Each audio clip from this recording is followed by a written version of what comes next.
উনি আসলে টেলিভিশনের এই রিসেপশনে বসে থাকতো যে আমার সঙ্গে একটু দেখা করবার জন্য। আমি কিন্তু ওর সামনে দিয়ে বহুবার গেছি, কিন্তু ও তো আমাকে চেনে না। সে কারণে আমাকে দেখা হয় না। ওরকম বলে 2-3 মাস, ও বলে ওর কথা মুখে শুনেছি যে ও 2-3 মাস নাকি বসেছিল।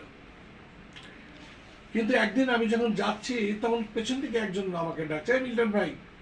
যখনই মিল্টন ভাই বলছে, আমি দেখলাম আমাদের এক পরিচিত লোক, ওর সাথে কথাবার্তা বলছি। তখন দেখি যে আস্তে আস্তে পায়ে করে একটা ছেলে এগিয়ে আসছে। বলে, "ভাই আপনার নাম কি মিল্টন খন্দকার?" আমি যে, "হ্যাঁ আমার নাম মিল্টন খন্দকার।" তখন বলছে, "ভাই আমি আপনার খোঁজার জন্য এই টেলিভিশনে এসে বসে থাকি, আপনার সাথে একটু দেখা করার জন্য।" কি ঘটনা ভাই? তখন বলছে যে, "আমি একটু গান করি, আপনি একটু গান শোনাতে চাই।" আমি আবার কি মানে সেই সময়ও এখনো হয়তো বাকি জীবন যে কদিন বাঁচবো, কেউ যদি আমাকে গান শোনাতে চায়, কেউ যদি আমাকে আগ্রহ করে কিছু শোনাতে চায়, আমি কিন্তু কোনো সময় কারোর সাথে খারাপ ব্যবহার করি না। দেখ, আমি শুনেছি ওদের গান, হ্যাঁ, তো শুনলে পরে দেখলাম ওর গান আমার ভালো লাগে, ভীষণ ভালো লাগলো। সদ্য মফস্বল থেকে আসছে, গ্রাম থেকে আসছে, ওর ভিতরে একটু তো গ্রাম্যতা থাকবেই। তখন আমি চিন্তা করলাম একটু ঘষা মজা করলে এবারে ও আমাদের মতো হয়ে যেতে পারে আর কি। এবং এই যে শুরু হলো, আমি ওর গান বানাইলাম প্রায় 17-18 খানা গান। গান বানানোর পর আমি একদিন ওই সেই বেতার জগৎ কচি ভাইকে ডাক দিয়ে নিয়ে আসলাম।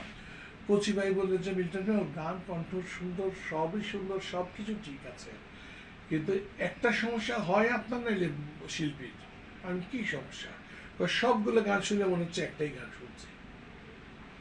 তখন তো আমিও অল্প বয়স আসলে, হ্যাঁ, আমিও বুঝতে পারি, কিন্তু উনি খুব বিচক্ষণতা দিয়ে ঠিক বুঝেছিলেন। তাহলে উপায় কি? তো যে উপায় হচ্ছে আপনি একটু অন্য রকমের গান শোনেন, সবই এক তালের হয়ে যাচ্ছে, তো বিভিন্ন তালকে ভেঙে চুরে একটু ভেরিয়েশন আনার চেষ্টা করেন। আর তাহলে উপায় কি? যে উপায় হচ্ছে যে আপনি আমার দোকানে আসেন, দোকানে এসে নানান রকম দেশ বিদেশের শিল্পীদের গান শোনেন। দেশ বিদেশের শিল্পীর গান শোনার পর যদি আপনার মনে হয় হ্যাঁ এই গানটা একটু চেঞ্জ আছে, এই গানটা একটা চেঞ্জ আছে, এই করতে করতে যে আমরা একটা অঞ্জন দত্তের গান শুনলাম, অঞ্জন দত্তের একটা গান, "রঞ্জনা আমি আর আসবো না", এইটা শোনার পর মনে লাগে এটা তো একটা নতুন ধরনের একটা গান। এই গানটাকে ভেঙে